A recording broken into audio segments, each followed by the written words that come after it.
They had done it in radio. That's where it really started. And Kenny was with Arlene as a writer in radio, and it began there. When it went into television, I took over as producer. And of course, part of the perks and part of the fun was interviewing the wonderful actresses who had to be the young women who went out on the date. The way the show worked, there were two teams of men comprising three on a team.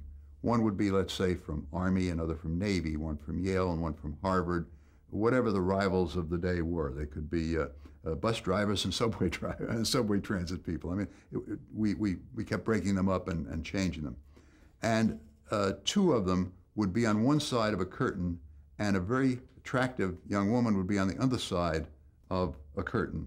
They would not see each other, but they would talk back and forth and try, whichever one sort of gave them the best line, if you will, got the date. The young woman made the choice as to who was her choice to go to the Stork Club, which was the famous place to go in New York, Sherman Billingsley Stork Club. And Arlene and I took the 6 winners to dinner. 3 couples came out of it.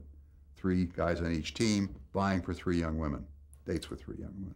And that's the way it went. And of course, we did chaperone them, and all went smoothly. We never, I must confess, in all of the time that I did Blind Date, we never had a problem.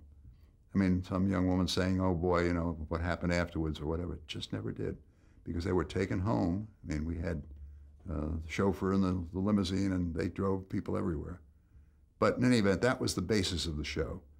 A lot of that was semi-scripted. By that, Arlene's lines, she knew in advance what she was going to say, the direction she was going to take them.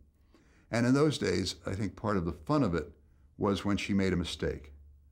And I remember once when she, in those days, we all had a great many service men and women on the show vying for dates. And one young man was wearing the Purple Heart, and she said something like, instead of, oh, I see you're wearing your Purple Heart, she said, I see you have your Purple Heart on.